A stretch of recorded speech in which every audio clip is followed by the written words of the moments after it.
Hello, guys, and welcome to Yelling at Clouds. It's this show where you get smarter. Every time you listen, you get smarter, just a little bit of time. Even if you listen to the same episode twice, a little bit smarter. I'm Alex Whiteley, and I'm joined by our very clever friend from Florida, not California. Don't know why I keep saying that. But I thought, you know what, that we could probably play with that. Do it every week. From California! It's Erik Pflueger. How are you? You okay? I are great. I appear to be from Vulcan today, don't I? It's clear that these little cartoons are my version of cosplaying. I appear to be scared of costumes and masks because I feel that constrained in them, and I'm like, oh my god, get it off! Oh, get it off! Drawing myself, that's my proxy cosplay. And even though it's not in this movie we're going to talk about, I have the Mirror Universe Spock beard on because that was the source of my real beard, because detached is cool, but detached and evil looking, it's cooler. I think it looks great. And you've done a really good job. I love how with your art, with the drawings that you do for every week for this show, you change them a little bit, but they still look like you. Shows you're brilliant at what you do. And usually I look cross at being made to cosplay, which I am in life. I was thinking, actually, it hit me because as a bald guy with a bit of facial hair, I was thinking, what can I cosplay as? You know, you're very limited when you got no hair and a bit of beard. And I was thinking, Yondu would be perfect for me. There you go. Yeah. It just occurred to me, like, it's an old reference, but I feel like the cheeseburger cosplay of the last episode felt like a kind of last straw moment. And I felt like Donald Duck in that one cartoon where he's literally at the mercy of the painter. Who's responsible for this? I demand that you show yourself. Who are you? And of course it's Bugs. Ain't I a stinker? But the fact that it's me doing this to myself just says all kinds of things about my psyche that we just won't go into, because that is the pit. But anyway, well, this week you look fantastic. I saw it and I went, hello. There you go. There's a hint of what we're going to be talking about today. But before we go into the episode, I wanted to show you something, Erik, because we were talking about aesthetic arrest on the first episode and things that number 2. It was the second episode, was it? Yes, it was the second episode. Yes. There you go. Teach me. Right. Okay. So what happened was we've changed our image for you, Suck. We've changed our logo. We've gone for a more sophisticated look. And for the backdrop of our group and our Facebook pages and stuff, I wanted a city backdrop. Now, I could have been an absolute schmuck and just copied anything off Google. That's what people do all the time. But I remembered I got a friend who specializes in taking pictures of the New York skyline. He's in California too. So I asked him if I could borrow. In California to you? Honestly, he can take. He's such an amazing photographer. He's worldwide famous. He's won over 70 awards for his work. And I asked him, "Can I use one of your bits?" And he goes, "Yeah, go and have a look on the website, see what you find." And I found this piece. And my heart just started. I looked at it for so long. My mouth was open, and it made me feel emotional. And I'll show you the photograph. 3, 2, and boff. Look at that. I don't know what it is about that picture, but I absolutely adore it. So the photographer is Peter Alessandria, and he said I can use this as long as I keep his watermark on there and we give him a credit, which of course we would do, and we did. And this is what I did with it. I thought I'd put our logo on there, and look how cool that looks. Makes us look grown up, doesn't it? Yeah. I can think of all kinds of reasons why you would have aesthetic arrest. And yes, the condition you were describing is nothing if not that. It really comes right down to 2 major factors that I'll throw off the top of my head. Color and arrangement of form and shapes. The color is obvious. Look at the gorgeous, cool colors at the top of the screen in the sky, along with the very warm colors of the areas of the buildings where the sun is hitting them.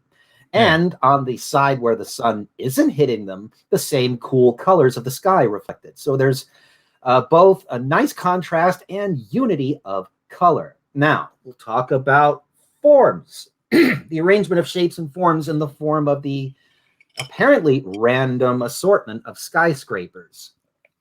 Except it only appears random if he's doing his job right, and I know he is just by looking at this. He positioned the camera in such a way that the shapes of the buildings properly made just the right, perfect balance in his head of shapes in that frame. Everything we talked about on that episode is in play here, and it's all there to see. So of course you felt like you felt. And that is behind there. That's the Ground Zero building, right? The new World Trade Center. Is that right? Yes, I do believe so. And of course, tomorrow, as we're recording this, is the anniversary for September the 11th. But the reason I bring that up is because look at the way the lines jut down the building of the new World Trade Center and then onto the building in front of it, and they swirl around. And I don't know, there's just something very, very, very clever about that picture. So thank you very much, Peter Alessandria, for letting us use that. Thank you very much, Peter. Fantastic work. Chef's kissing it for you. It's great. And make sure you buy his book as well. It's called Be Bigger Today. Go to his web. Just literally Google Peter Alessandria, buy his book, because he went from a very successful career to becoming suddenly biting the bullet and be like, I want to do photography. And he went on to be very successful. So well done. Right. Okay. Definitely get that book, ladies and gents.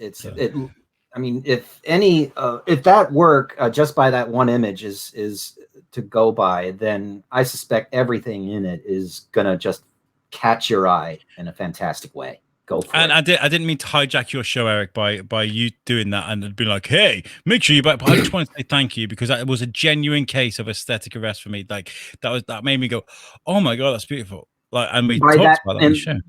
By which I mean it's an endorsement well earned. It did the trick. Yeah. But you are dressed as Spock today, Eric. Why? Well, it's funny. Excuse the cough. We are human. We are all human. This I am. Well, half human, apparently.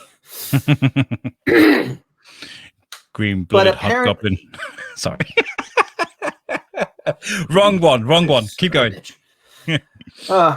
I suppose we could talk about the franchise in general, or in each of the other films in particular at some point or other. They don't hold my attention the way this one does. It's actually important to mention that about 2 days ago, September the 6th, we celebrated, we celebrated Star Trek Day. In other words, the anniversary of the premiere of the show in 1966. And simultaneously, to a day from now, September the 11th, will of course be the 20th anniversary of that event. And there is a parallel to be held with the film we're going to be talking about, but I'll get to that in a moment. Simply to honor 9/11 for a moment and say that since we're here, we might as well at least briefly mention it. And it does tie in to what we're going to talk about, which is 1979's Star Trek: The Motion Picture. Now, is it weird to talk about 9/11 when we're talking about Star Trek: The Motion Picture? Well, Star Trek: The Motion Picture premiered on Pearl Harbor Day, December 7th in 1949, and which eradicates questions such as, is it too soon to talk about, like, to have a movie premiere on Pearl Harbor? And by the same time, I guess at 20 years, it isn't too soon to say, to at least mention my own 9/11 story in passing, because it ties into this film, and then to move on to the film itself. So let's just quickly go through it. Star Trek: The Motion Picture is dominated, in my mind, by designers. We'll go over that. One of them in particular is Sid Mead. Most people in the geek community will know who he is. For those who don't, put up his picture. Why don't you? There. It's a low-res picture. I apologize. He looks like he's only half on Earth. But in a way, he was only half on Earth, because he was a visual futurist, as the sign says. He literally imagined the future, not just in cinema. That was only part of what he did, but literally in life. So, what I did is I liked him so much that one year Dragon Con was happening and I wanted to go because he was giving a lecture there. I literally went for the business reason of wanting to hear his lecture about his work and his life. So I went to Dragon Con, flew to Atlanta. And before even hearing his lecture, the day before that lecture, I got a chance to talk to him person to person because he was there in the dealer's room of the convention, my favorite place to be when I have money. Everybody loves to be there when they have money. The dealer's room where all the cool shit is to buy. And there he was at this table going, hi, how are you, everybody? Wasn't that busy. Line wasn't long. There really was no line for Sid, which frankly was an atrocity. But I took advantage of that. And I'm like, hi, Sid. I had brought all my books of his that I owned with me. Put those up. If you could. Look at all those. Now, I also had Studio Image 1. Where it went, I have no idea. And perhaps I'll re-get it someday, but it won't have been signed by him. He did sign these, but I will get to that image in a moment. I want you to hold off. Briefly, I just want to do the aside of how I bonded with him, with one of my heroes. Because he and I both do architectural renderings and renderings of other things from plans. Didn't I mention that more than once? And he does it in spectacular style because he's him. But the fact that we did at least have that in common, we meant that we had that to talk about. So we literally did talk about the happies and the travails of rendering things for people. Literally down to the I hate when that happens sort of thing, and bonding over that. And what a wonderful experience that was. That sounds amazing. To meet one of your heroes. Well, someone that you respect in the field so much. Right. What an amazing... I couldn't speak higher of them all. Oh, go on. No, I was just going to say what an amazing experience. I mean, my hero is there right behind me, Kevin Smith. There, look. Yeah. I got to meet him as a podcaster. He inspired me, and I got to meet him. So that is a moment I'll never forget. So I appreciate that. He is quite the inspirer, and meeting him is quite the experience. And it was like that here. And he signed all my work and now put the picture up because then we can transition. Now look at that. He had his signature Sharpie silver fine liner with him. He'd signed his actual name under the printed signature on the book itself. Note the date, September 1st, 2001. Wow. Less than 2 weeks later, 10 days later, 9/11 happened. Now, I am not related or attached in any way to a victim of 9/11 or a relative of a victim or a first responder or a relative of a first responder. I'm just a citizen viewing this like so many others. Now, the thing about 9/11 stories is the only time I'll try to be witty or funny in it is to say that, if anything, our 9/11 stories are something that makes me want to quote, and I assure you misuse, a line by none other than Bill W. Our stories reflect in a general way what happened, what we were like, and what we are like now. Now, that is a statement attached to addiction, not this.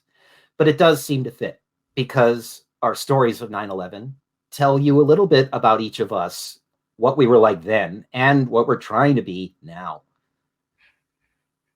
So what am I most conscious of? Well, the fact that I've flown so casually prior to that event gave me the butt willies. Yeah.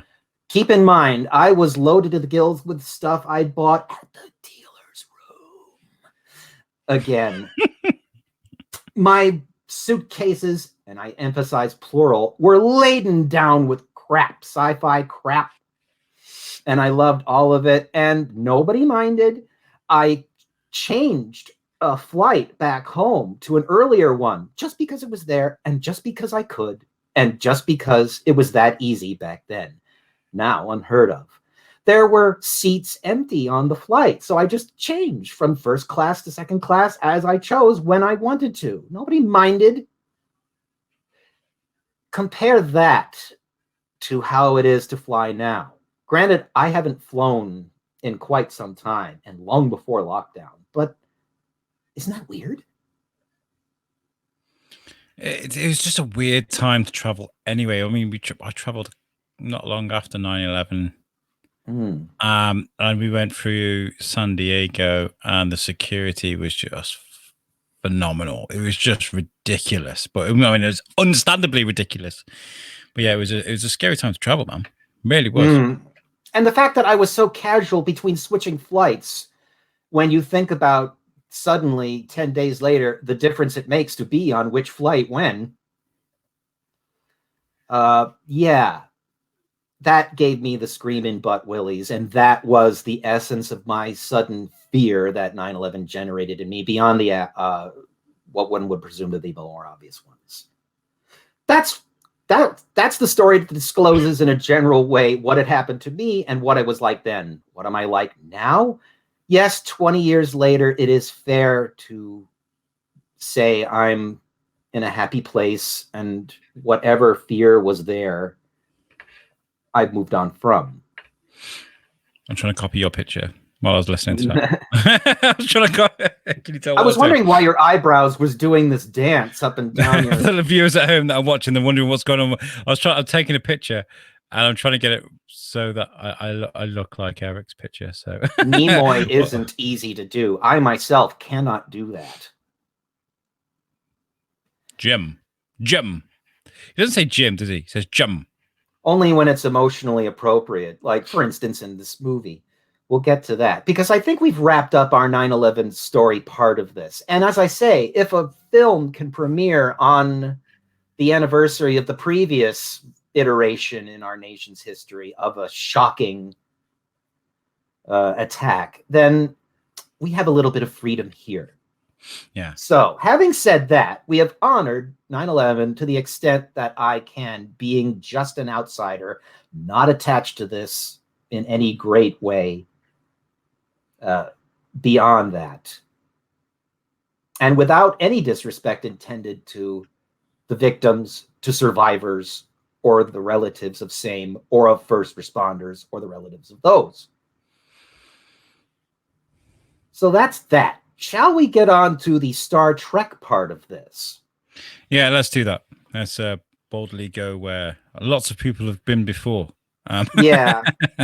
I briefly dipped my toe into seriousness. I felt the need to. And I mean, if only to kind of lock this into a moment in time that is now. Yeah. Well, was it 20 years ago? It's 20th anniversary of that. You know, it's a lot of Americans are going to be feeling it. So I'll go, you know, to anybody that's been affected by it, which is millions and millions of people, because, you know, but yeah, let's bring up some lightheartedness with, say lightheartedness.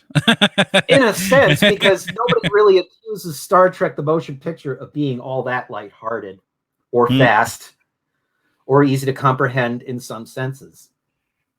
So before we get into anything I would have to say about this, Alex, I'm sorry to make you watch it, but that said, what did you think?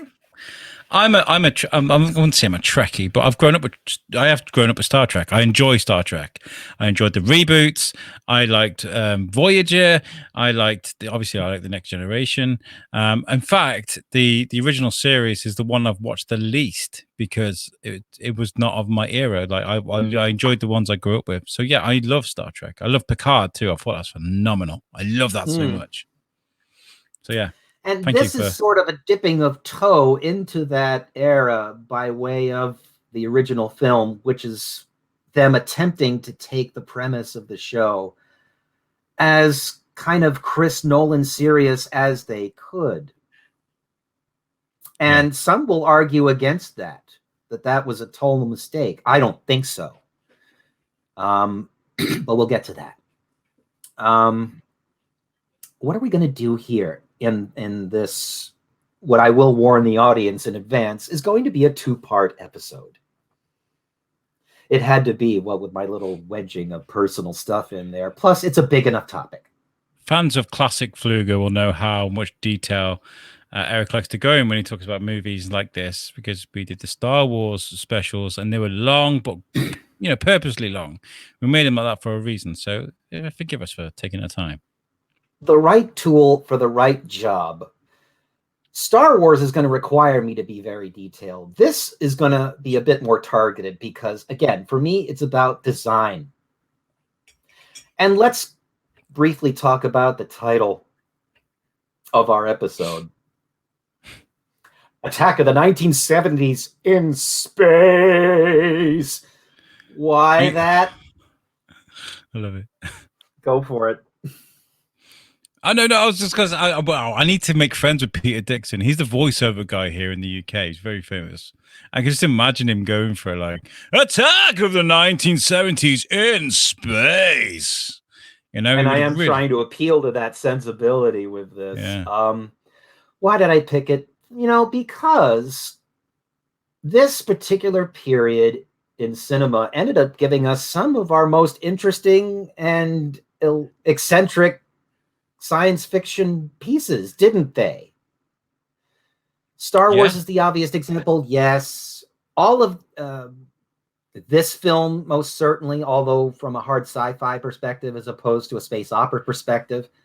Dark Crystal is an 80s creation, but its origins were here in a certain sort of mindset where all of the ideas of the 60s were processed on a higher, more spiritual level, and they hadn't yet been deadened down by the 80s. I'm talking about the 70s. I'm talking about the painting on the side of your van 70s. I'm talking about the Pink Floyd 70s. I'm talking about all that. Yes. And, obviously I wasn't around then. 86, I was born. But, I'm a fan of movies. And this was definitely, from what I can gather, a huge turning point in movies. Because, you think about 79, 80, 81, that kind of era. It was just sci-fi crazy. With Alien, with this, with obviously Star Wars, and RoboCop. All these 70s movies that just went into sci-fi mode. I mean, do you reckon that was? I mean, you can't blame it all on Star Wars, but there was definitely a trend there, wasn't there, set by certain films and certain franchises? You both can and can't. The simple fact of the matter is that a lot of sci-fi films that came out immediately after Star Wars were not strictly attempts to rip off Star Wars. They were actually developed in parallel. Black Hole was developed in parallel with Star Wars, but Star Wars opened the door. Yeah. Close Encounters was very much developed in parallel with Star Wars. And with respect to Star Trek, sure, Star Wars demonstrated that people had an interest in sci-fi in cinema. It was Close Encounters that convinced the people at Paramount that Star Wars was not a fluke or a one-off. There is a consistent interest in sci-fi in cinema. That's what made them feel comfortable after trying to develop a series called Star Trek Phase 2 for a while. To say, yeah, we can make Star Trek as a motion picture if we can't get the network we were hoping to make this Star Trek Phase 2 to be the flagship for work out. We can make it a movie. And we can fold a lot of the stuff from the show as planned into the movie, a certain amount of the sets. The story for the pilot episode was essentially transformed into this story, even though it was being rewritten almost down to the very last moment, to the point where Walter Koenig said that we filmed 2 acts of a 3-act story for the most part up until the very end. And it was a 3rd act that was kind of improvised, but effective.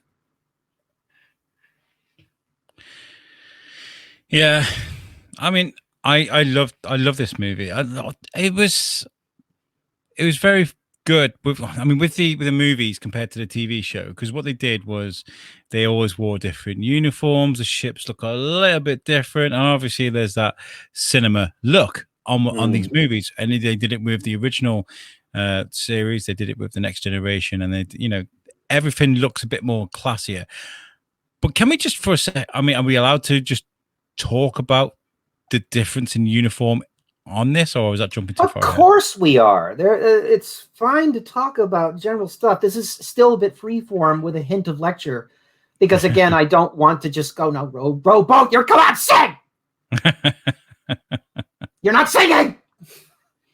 Yeah, so because of course, yeah. Say what you feel about those uniforms, and then I'll spill some tea. Yeah, because I mean, like, the later movies, they wore those sort of maroon white, almost Santa looking coats with they sort of fasten up to the side and they have the badges. Whereas in the TV series, they had just the jerseys, right? That's what they would wear, and it is always different. And the same with the Next Generation. Jean-Luc Picard would turn up wearing something really fancy. He wouldn't necessarily just wear what he wore in the TV show. I guess they're using the wardrobe to distinguish the movie from the TV show, right?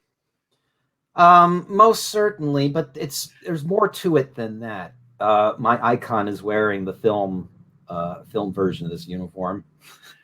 Now, the uniforms on the show were the way they were out of a specific need to promote interest in color televisions.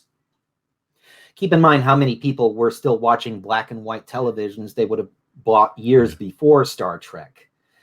And the point of from some people's perspectives, garish color schemes. I don't think that, though, about them, but yeah, they are a lot. They're kind of Argento in the colors on the show. But that was to kind of go, look at all these colors. You can get those on color television. Color television. I love that. Yeah. So why won't you purchase one? It's funny. The attraction-based kinetic art is being very carefully hidden inside the static art. So that's why the show's uniforms, quote unquote, were the way they were. They don't look like uniforms to me, just shirts and pants. I need to make a note as well, because I made mental notes for this film. We talk about the black hole, and we talk about the music beforehand. What is that part of the film called again? Again, show them. The overture. The overture, right? So you can tell the difference in these two movies because of the quality of the overture, right? Because the music that they chose and what they played for the overture for this movie is far superior. It's amazing. It grips you and it moves you. It's music that was chose to fit the film brilliantly. And the black hole did its thing, but Star Trek just did it so much better. We're talking strictly about the musical choices then. And yes, ultimate weapon number one of this film is Jerry Goldsmith. Just as I say that John Barry was very much a strength for Black Hole. As I said at the time, I didn't think that the music choice for the overture was right, because it was too actiony when the general tone of the film is not that. And it leads into music for the main titles that is not actiony. It's scary. It needed to be scary in the overture. Why there was an overture in the motion picture has everything to do with who Robert Wise is. Very much a filmmaker of the old school, chosen for that reason. And I believe a secret reason that even they didn't think of when they chose him. But we'll get to that in a moment. Robert Wise chose the uniforms, just to button that off. He wanted the colors to be desaturated. He thought that realistically that the brightly colored uniforms wouldn't work. And I agree with him. They didn't work. There might have been a couple of different design choices that I would have made, particularly the feet. But I honestly think these uniforms are my favorite. Not to be an iconoclast about it, but in certain cases, yes, this film makes me want to be an iconoclast and get its back. They're better to my way of thinking than the Napoleonic era looking uniforms that 2, 3, 4, 5, and 6 played with. And and which were indeed done as a reaction to these uniforms. They wanted them less tight and easier to get in and out of. Yeah, I mean, if somebody gave me a t-shirt, I've got one in my drawer actually. I bought a t-shirt. I didn't realize it was muscle fit. So it's that stretchy material. It's never going to happen. I bought it by accident. I got to take it back. But like, if somebody gave me something like that to wear as an actor or something like that, I'd be like, no, thanks. Keep your money. It's fine. You know, because it's a lot of pressure in giving someone something that tight. And you know, I make the comparison to Futurama with Zach Brannigan. Zach Brannigan, absolutely. That was definitely. I can't help but think that tight uniform that Zach Brannigan wore on the one episode was definitely a nod to this film. It's got to be. It's got to be. It's just so much coincidence. You know, the ideal version of these uniforms, in my mind, would also bring in echoes of like the time suits from Avengers Endgame. Mm-hmm. Certain amounts of actual physical padding to assist the actors, so to speak, and to, you know, I guess act as cups. But that's what I would do if I were to completely reinvent Star Trek from the ground up, and that's got to be a whole nother episode entirely. Let's get back to Overtures just for 1 minute and button that off too, because it comes back to Robert Wise's decisions. He is filmmaker of the old school. He did musicals, for crying out loud. Sound of Music, right? Let's simply just quickly look up Robert Wise's credits briefly. Hear the typing for the Theater of the Mind. It's for effect, guys. Erik had this up already. He's just doing it for effect. Because Sound of Music and West Side Story. Wow. Both are musicals. Now, of course, he had done many other films besides. He was certainly chosen for Star Trek: The Motion Picture on the back of his science fiction work, The Day the Earth Stood Still, 1951, and The Andromeda Strain, 1971. But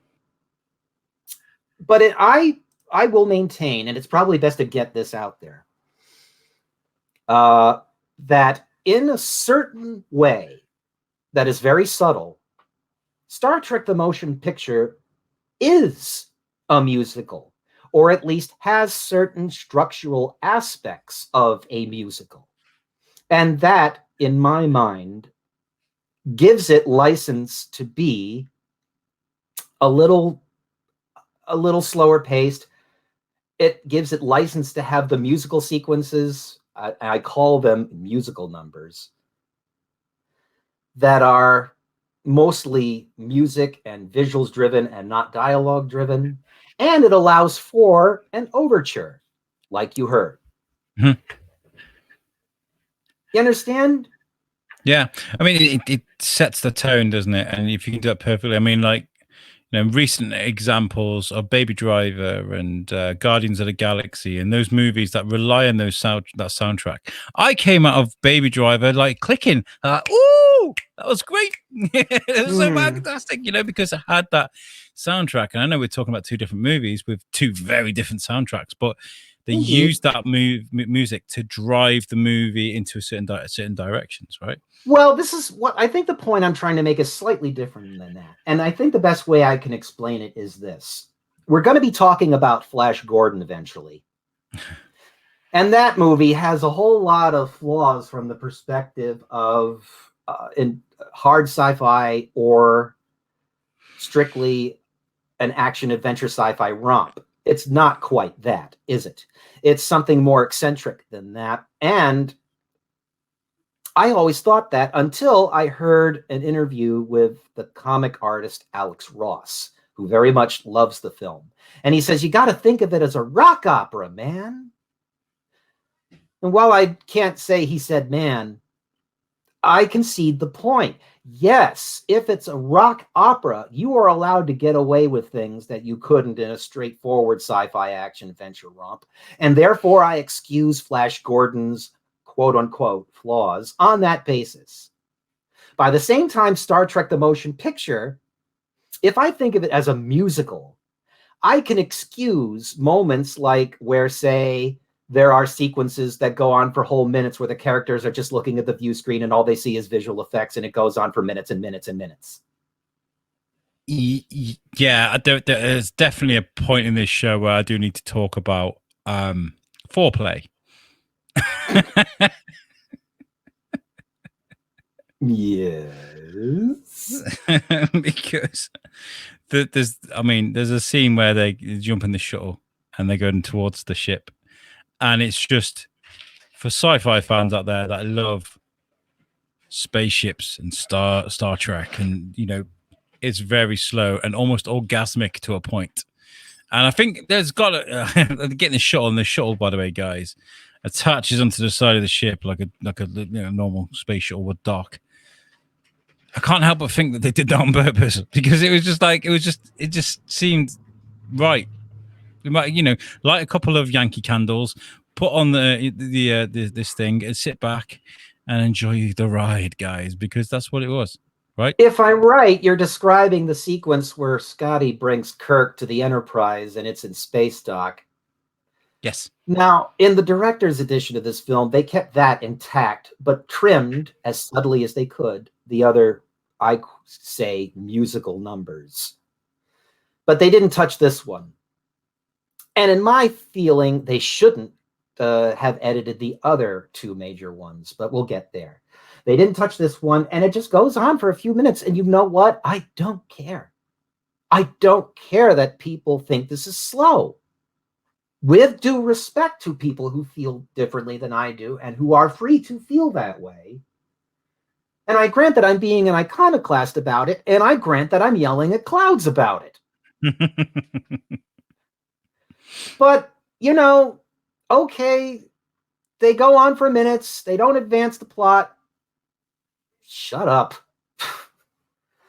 And the way I get away with it is saying these are musical numbers, or as close to musical numbers, song and dance numbers, as this format allows, because he also understands hard sci-fi and he wants this to be more in the vein of 2001 than West Side Story. But couldn't you agree that if we looked at this as a musical with an overture, then yes, those sequences like Kirk going to the Enterprise, like the Enterprise going through the cloud or going over V'Ger, are musical numbers?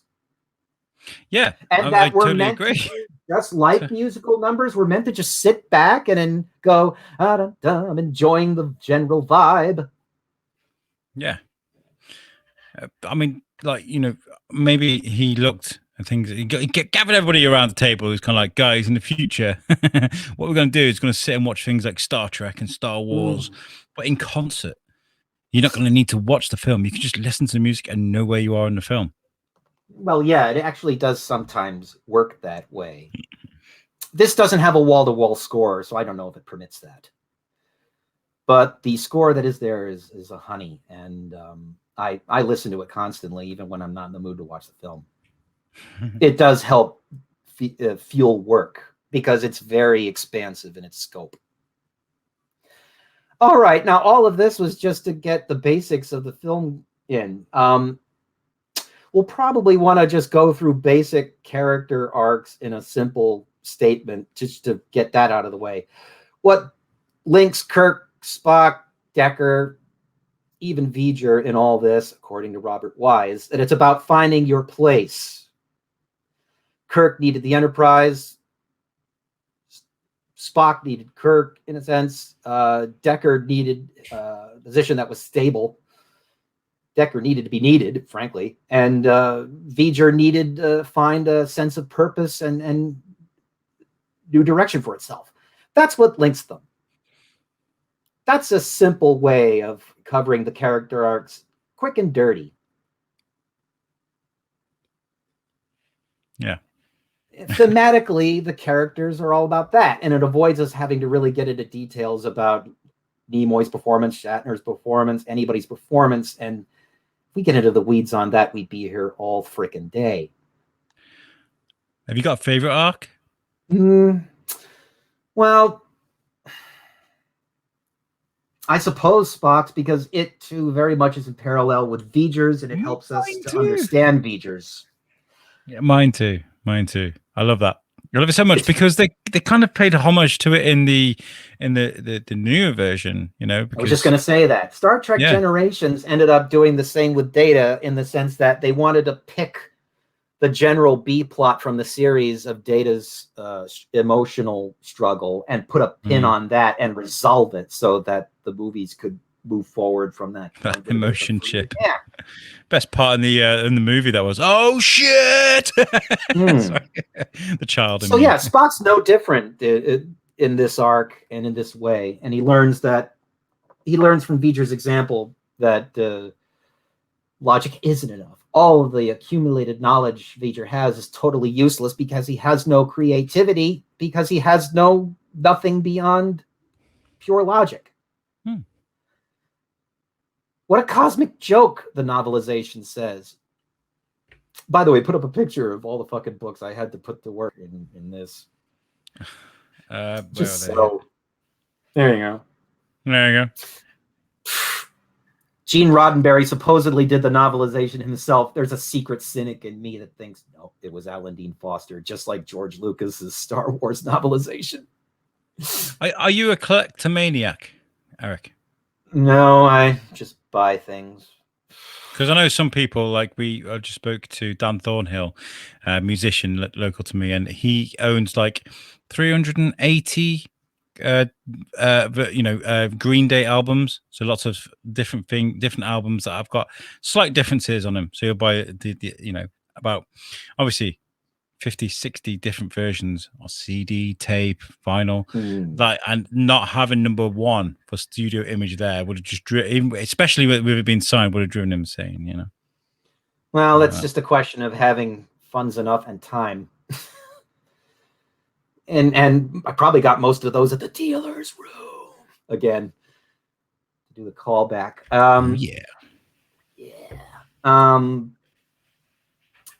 And by the way, having done some general things like that, like covering characters, covering basic thoughts, like this film is a musical, let's get into one artist that I want to showcase. We're going to be showcasing one for each part of this two-parter.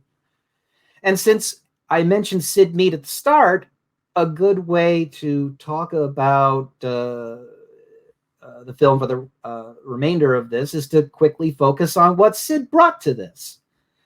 So what we're going to do is briefly contextualize this. They had many designs for V'ger before they came up with the one that they locked on with. That was credited to Sid Mead for the most part. And I'm not going to get into the details of his process. I'm just going to show a quick, we're just going to show a quick set of images of the work and let them speak for me and him. And here we are. I've gotten caught up with my image list so that I can talk us through them. I've got it all in order now. I've got it in order, excellent. Kind of. Now, let's start with, there's like an image of V'ger, its back end. There it is, the upper back end. And that is one of Sid's paintings. Now, to show you how relatively faithfully they tried to put that on screen, let's go to a corresponding image from the film. There you go. Darker, obviously, but a certain amount of dark and spooky lighting is appropriate, right? For this musical number, I swear. And let's talk about another pair. Here's the next image, another image of just them going down the length of V'ger, this giant spacecraft, which is totally cool, and the corresponding image on the film. Close, don't you think? Yeah, very good. Very, very good. Again. Here's another one, just to wrap them up. The first image of V'ger, the spacecraft you see, is its butt, simply by virtue of the way they orbited into the cloud to intercept it. But that's not gonna be a thing I get into. That's nerd stuff, and I don't want to get into that. But still, let's compare the back end of this giant starships, but to the model as built. I'm going to tell you something about that model shortly and tell you about my personal experiences as a button on this. But yeah, again, pretty close, don't you think? Absolutely. And for the guys that are listening to this, not watching on YouTube, it might be a good idea to, if you haven't watched this film in a long time, obviously it's a very popular film, give it a watch, and then come back to this. Then you'll know what we're talking about in context, Indeed. We'll throw up the pictures on Facebook as well, of course. Sorry. Totally. Now, if you allow me to skip ahead into pictures briefly, because that'll allow me to get one last thing out of the way. Suffice it to say, that's what Sid Mead contributed in terms of design in a major way to this film. And it's a very distinctive design. It's biomechanical, but it isn't Giger at all. And let's talk two things more about V'ger. It'll force me to skip ahead briefly. I'm sorry, Alex, but pick one of the three images of the V'ger model as it was being built in a soundstage, not that one. Oh, sorry, my bad. You'll see the V'ger model being built on the soundstage with lights and fans on it and stuff. As I say, it means for you to have to advance downward, and I'm sorry. It's not this one. No. Mm-hmm. No. It's in color. There's scroll downward. There we go. Yeah, this one. One of those things there. Sorry about that, guys. It's like old school when you had the Again, this is freeform jazz, and it is my fault, ladies and gentlemen, not Alex's. I wanted to advance to that to make the point about the V'ger model that it was not built in toto. It's not a complete model. It was too big for that, particularly with the kind of shots that we're talking about where they go very close over this ship so that it looks like they're down in the valley. There wasn't any need to do more than 1/6 of this ship, right? Yeah. So I did always want to kind of know what the actual thing looked like in toto. Now, again, go down under that picture to a photo as they took of the complete model as they lit it for shooting. Like that. Now, you saw a hint of that earlier, but there it is in detail. That is only 1/6 of the model, or as the ship is meant to be. There's meant to be, say, 6 of those sticky outy points on the left, not just 2.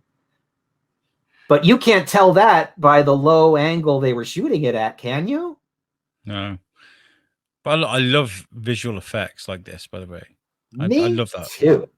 And that said, the director's edition did add a shot that they had originally planned to do that showed all of V'ger, all 6 points and all. And they're cleaning that and improving it for the 4K edition that is coming out.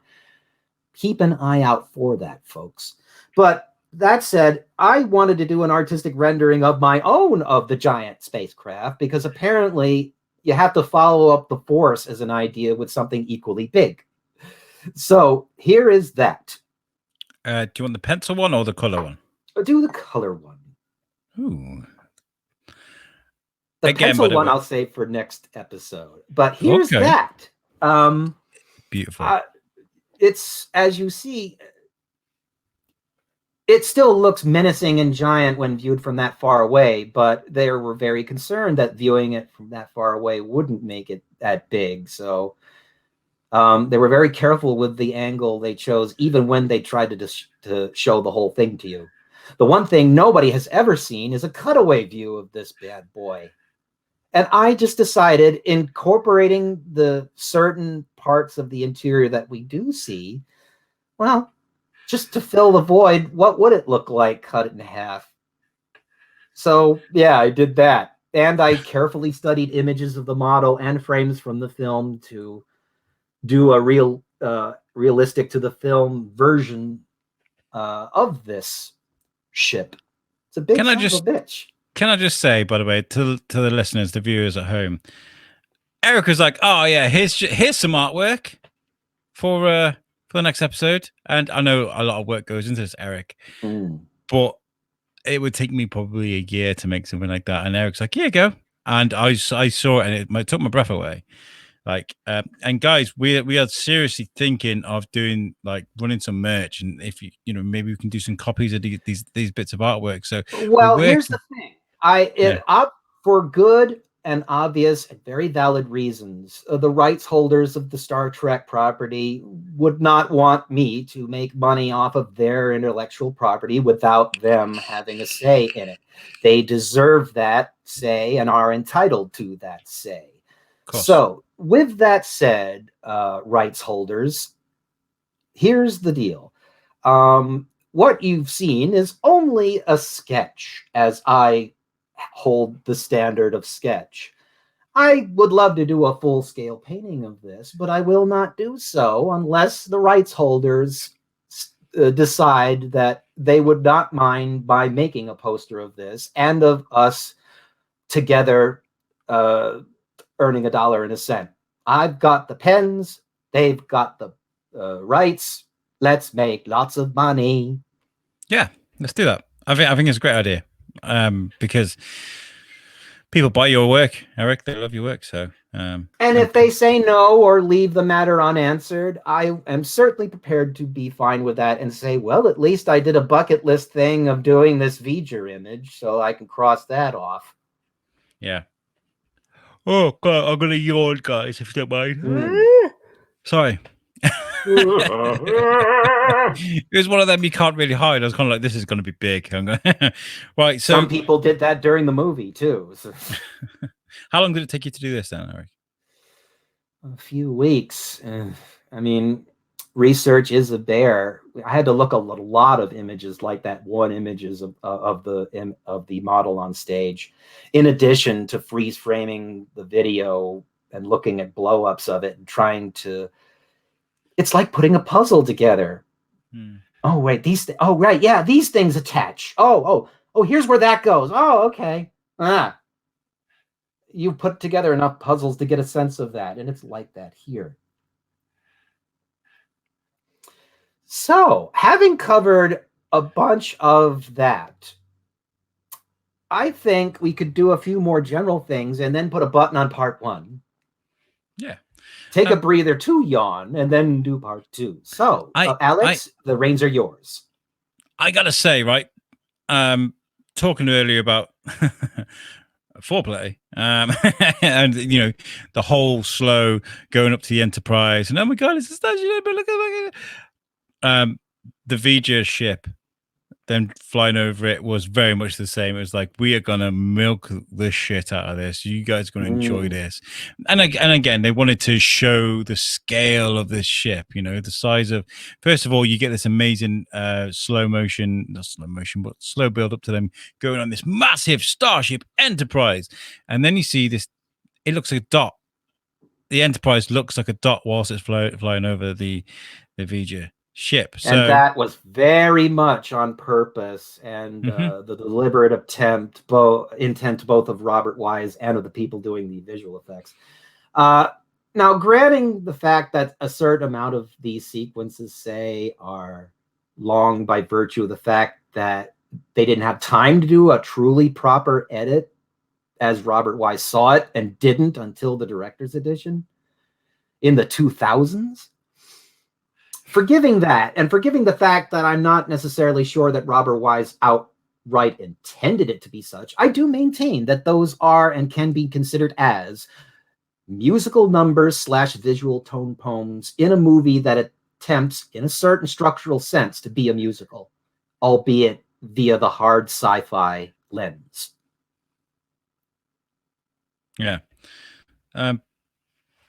I like. By the way, we got to talk about. We called this episode "Attack of the 1970s." Dr. McCoy coming onto ship. I wish you'd gotten a picture of this shit. Go for it, please. Spill. It looks like he's come straight out of the set of boogie nights or something. Straight up like 70s, like the shirt, like bum bum bum, the beard and the medallion around his chest. He looked like he smelled like sex. That's what he looked like. He says, Christ's sakes, cheap weed and sex. Like, I'd be pissed if Jim got me out of that too. If the revered Admiral Haihachiro Nogura pulled me out of whatever disco he was in. Now, this points to Nicholas Meyer's statement with regard to Trek films, since he directed 2 of them himself, numbers 2 and 6. He said all films are unavoidably and ineluctably the product of the times they were made in. For instance, this film, parenthetically, takes place in the early 2270s. But if you were to depict it with a film made either in 1969, 1979, or 1989, or even 99, you would know, even at an instinctive level, that it was made in that given time, and you would probably be able to narrow down to within a few years when it was made, even. Until Dr. McCoy comes to the ship. And by this, I mean that is an artifact that allows you to tell, oh, yeah, 70s. Yeah. And if you couldn't necessarily say, oh, yeah, 79, although that would be a safe guess, you would probably have said, oh, yeah, late 70s. Totally. Yeah. Wouldn't you have? Absolutely. I mean, and you did, in fact, or you wouldn't have said it as an Attack of the 70s joke. This is totally that. Absolutely. You couldn't get away from it. It's so eccentric. And the funny thing about 70s isms in these science fiction pictures made in this period is that they're delightfully eccentric. Even the black hole has that sort of delightful eccentricity and willingness to engage in big ideas. Yeah, admit it. I liked it though, because I've always had a soft spot for Dr. McCoy. I even like the newer version. That I mentioned, green-blooded hobgoblin. Who is it that plays him? What's his name? Oh, from The Boys. Jeez. I can't believe I'm blanking on this. Definitely going to. So, but yeah, I like the reboot. The Boy. Time's up. I should mention parenthetically that I didn't meet DeForest Kelley ever, but I did get the chance to be in a lecture room with him giving a lecture at a convention once, and that will have to suffice. Carl Urban. There you go. There you go. And I think we can agree that of those films, Carl Urban was the most ideally placed and truly the best at what he did. It's hard to choose between him and Zachary Quinto, but they're both good. I like those films. I do, because I'm a Trekkie. Like, you know what I mean? So I can be cynical if I wanted to be, but I'm just not like that. It's not my character when it comes to things like this. And I think I'm not going to pee on your liking of the film or anyone's. I like the film myself, but I will say that it kind of proves the musical point I'm trying to make here, because that particular film is very much an action-adventure take on this material. This visual tone poem / musical take on it, both are valid. Yeah. And they also, as well, beginning that first the new movie, the Chris Pine version, it was the giant Romulan ship that comes out. They couldn't, like, this first film, they got that size because they put so much thought into it. They got that size just right. If that film started off with them fighting a ship of that size, you'd be like, oh shit! Like, do you know what I mean? Yeah. And by the way, Lower Decks is another way of looking at Star Trek through the situation comedy view, and it works in that format. It's just that particular format dictates certain structural needs, like the musical sequences, like the action-adventure sequences, like the laugh-funny sequences in Lower Decks. Star Trek is versatile. It can take it. I haven't seen that yet. I didn't like the idea of a Star Trek cartoon, so I'm warming to it. I want to try and watch it, but the thing about Star Trek, and with respect to fandom, is that it is going to have to continue to roll with the punches, because Star Trek will continue to change if it wants to remain relevant. Indeed, one of these days I must do an episode of what I would do with Star Trek if I were to reinvent it, at least from a visual sense, since that's the only way I could consider it. The only point being of such an episode to be, yeah, it might end up looking radically different, but it might work. Plus, it's just a fantasia on what I do as an artist is all. I don't think they'll ever reboot it. I think if they were going to reboot it, they would have done in 2009. But the fact that they kind of left it all kind of flowing, it speaks numbers in what they feel about it as a franchise. Let's leave it as it is. Let's just leave a few clues in there to say that it's all part of the same universe. What they're doing is they're doing what Marvel is doing now. They attach the multiverse concept to it years before Marvel is done, and probably for the same reasons, to give writers a certain freedom of action in writing without having to be held too stringently to what fans would want, because that's no way to live. Yeah, you should not be held at the mercy of your viewership. I, as an artist, shouldn't be held at the mercy of the people that look at my art.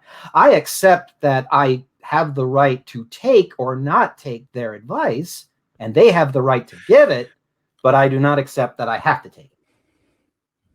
Yeah.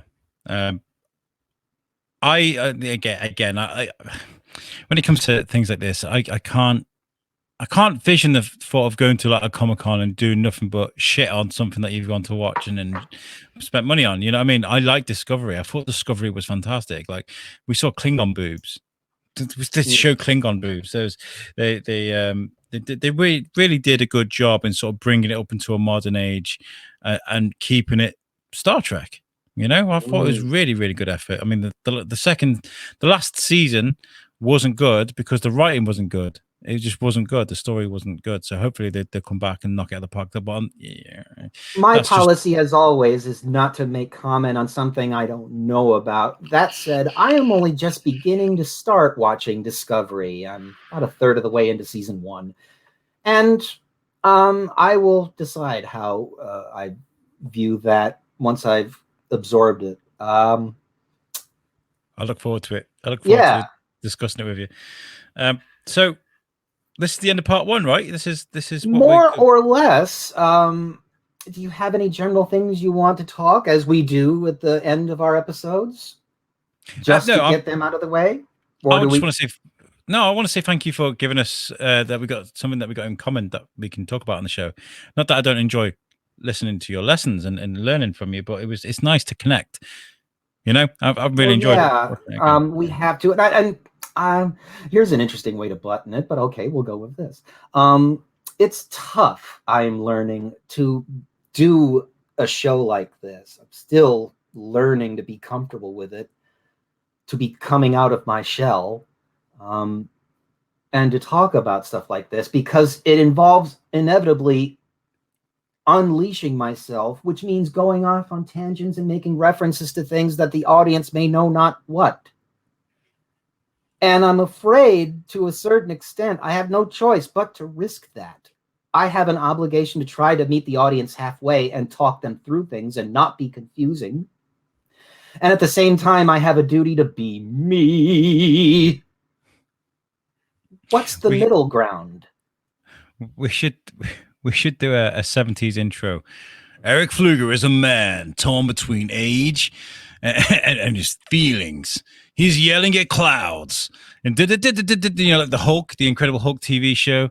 You know, we should do it. It's not his fault. We need to get a trailer narrator, or have me learn to do a trailer narrator impression. Yeah. In the world where Erik Pflueger doesn't know what he's doing, which frequently is most of the time. Yeah. Well, I'll tell you what. Then let's put a pin in that. Let's tell people about a few things that's going on in USUC, if you don't mind, Erik. And indeed, the human adventure is just beginning, kids. We will get back to that in episode 2, but let's do some plugs and stuff. Alex, sally forth. Let's do this. So USUC is a network of a number of different shows. We changed our logo. Looks great. We have this show, of course, Yelling at Clouds. I know these don't quite fit. I'm very sorry, but I need to show the logos without. Anyway, we got Yelling at Clouds, which you're watching right now. We also have USUC Wednesday Night Live, which is every Wednesday at 9 p.m. UK time, which is 4 p.m. Eastern time. And we also have What's the Difference podcast with me and my friend Tom Bruno, who's in Vermont. And we speak to actors and doctors and chefs and artists, musicians, people that come on, and we talk about culture either side of the UK, the Atlantic, should I say, UK and US.